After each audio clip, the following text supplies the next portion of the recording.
Hi guys, this is Nuclear Aphrodite and welcome back to my channel once again. Today we'll be flying the F5E3 lightweight lightweight fighter bomber of the United States Air Force. It was an iconic fighter bomber back in the 80s, though it was really good in development. However, it did not come into limelight as the American F-16 or the other American multi-role fighters. So this may not be a multi-role fighter of this time, but it was a very agile fighter of this time. So today we have this aircraft in a beautiful United States Navy aggressor Sprinter livery, and we will be hopping inside the cockpit to start this aircraft. So here we are in this cockpit. What we are going to do first is close the canopy from this knob right over here. We are going to pull this forward and the canopy is going to close itself and lock. Next thing what we are going to do is turn on the battery over here. Left generator on, right generator on. Then we are going to ask the ground crew to connect the air supply. Chief, connect ground air supply. Copy. Ground air supply is now connected. Okay. Next what we are going to do is make sure that the booster pumps on the left or right are on. Next what we are going to do is make sure everything which is required is normal, and yes, okay. Next what we are going to do is ask the ground crew to apply the ground air supply. Chief, apply ground air supply. Copy. Air is now applied. Now you can see as the air is applied, the left engine RPM is moving, and it is going to move around 15%, and it is going to stop there. And as soon it does, we are going to press the left engine push button for a couple of seconds. Then we are going to do throttle idle detent here, and we'll have the engine running.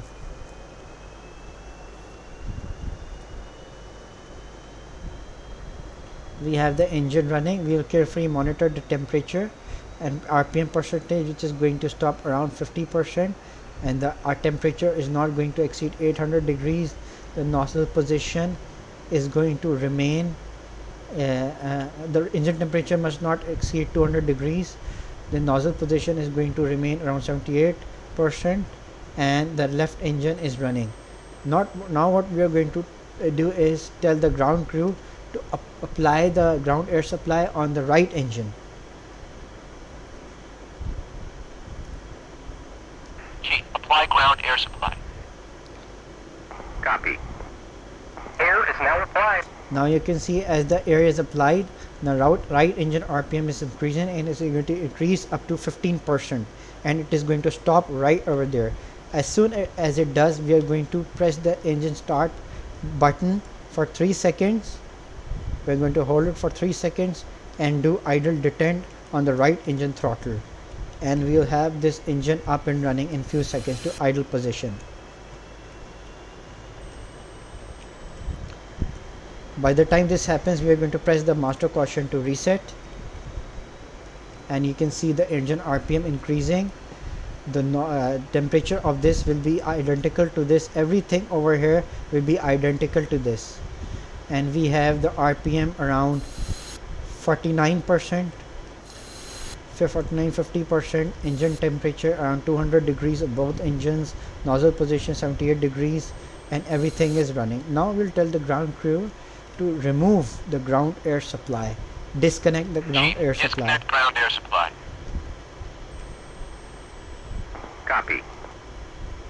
Ground air supply is now disconnected.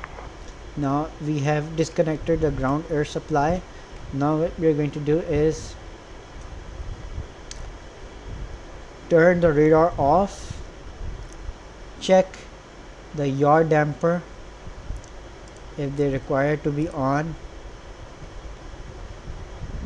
Okay, then we are going to check other critical systems like UHF radio command, pylon, blah blah blah, which it does not require attention at the moment. Then what we're going to do is see if, okay, this is antenna elevation, this is radar acquisition button. We don't need this at the moment because we are in a cold start procedure. And next, this is out, this is IFF panel, this is fuel flow. You have to turn on the oxygen 100%, normal, emergency, normal oxygen. Okay, we have oxygen supply switch to normal. Okay, then we have to turn on the console lights, formation lights, beacon, floodlights. We don't need floodlights. Do we need floodlights? No, we don't need floodlights. Floodlights off. Flight instrument on, exterior navigation on. Over here we have the radar. We don't need it at the moment. Okay, so this is our sight switch. Do we need it? Okay, we have just turned this on and we don't need it at the moment. So guys, we have our aircraft started. Now what we're going to do is turn the flaps down to full, and we have our flaps down to full. Then what we're going to do is press the flap system thumb switch to auto. Then what we're going to do is, you can see right over here is the nose wheel steering. We'll press the nose wheel steering to see if the throttle is in aircraft is able to be moved on the taxiway on ground or not, which it is. The nose wheel steering is moving, and we have your authority. Now we are ready to take this aircraft up in the air. Let's Sukhumi, in field. ask the 1-1. ATC Request to startup. give us the permission to fly.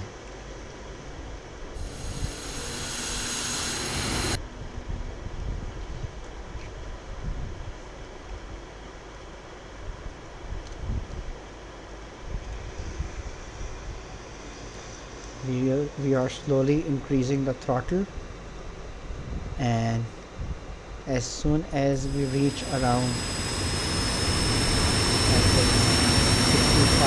65-66%, our aircraft is ready to yaw.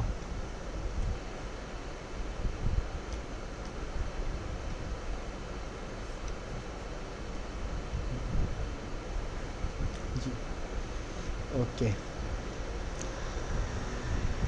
Okay, so we are in a taxi.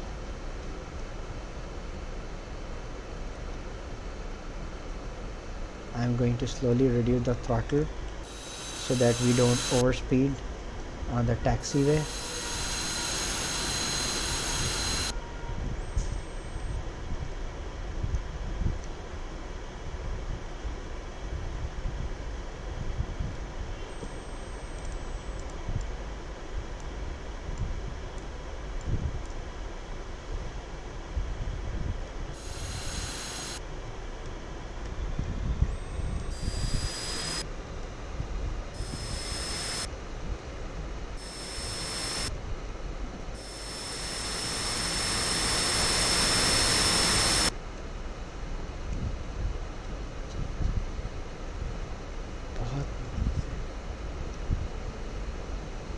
Okay.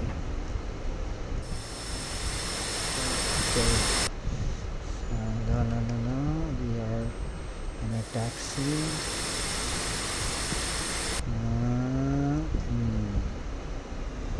We have decreased the throttle as we are taxiing on 32 knots, and that's a very huge speed. So we're going to decrease the throttle.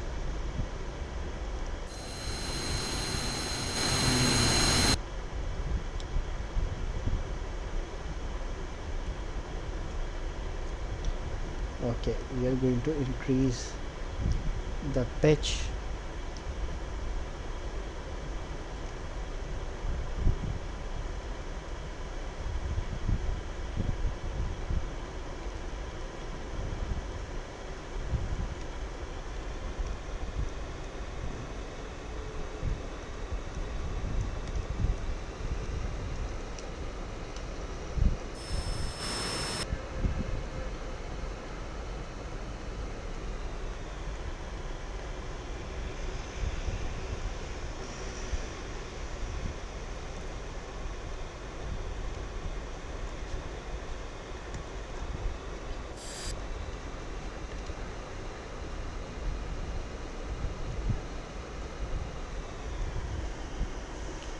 Okay, so now we are on the runway, and we are going to align this aircraft in a way where we are going to have rudder authority, and we will not be needing the nose wheel steering to maneuver this aircraft. Now we are on the runway, and we will hold the brakes.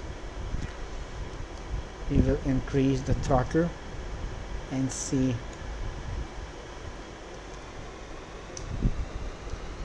the brakes, and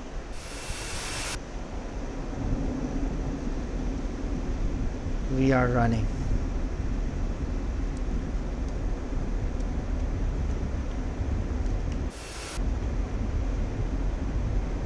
And we have taken off.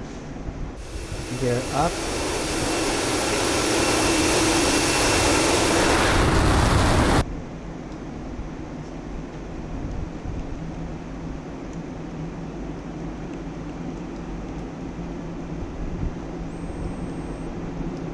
Up, flaps up.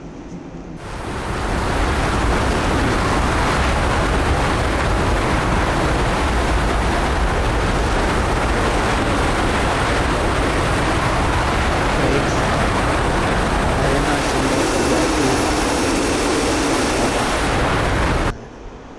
turn off the brakes, and here we are.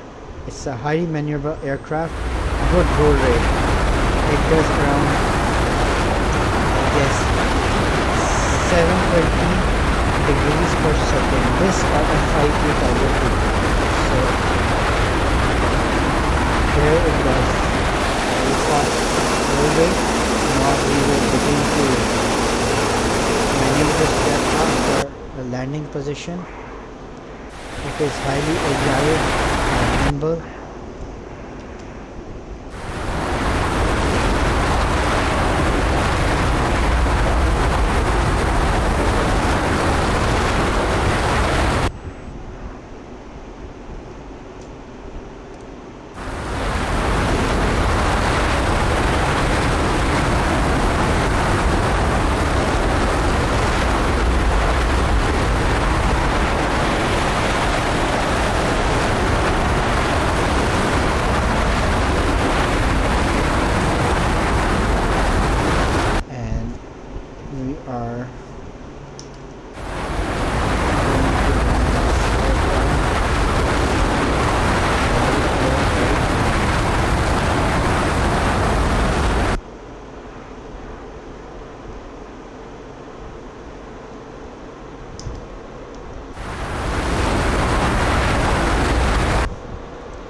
allowed to land this aircraft.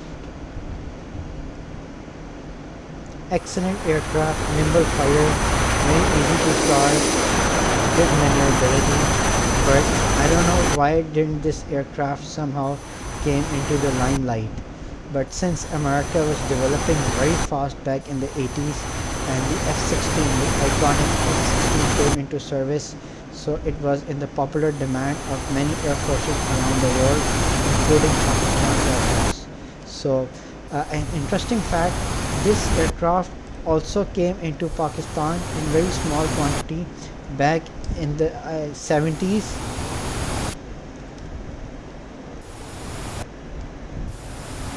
But however, the Air Force, the PAF rejected it, as the PAF opted for American F-16s as they were very capable and agile nimble fire. So here we have landed this aircraft.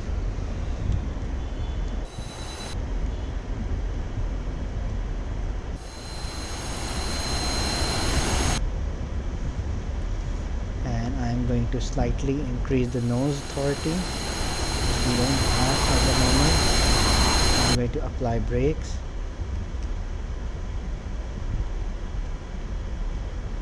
And we are going to stop this aircraft just before the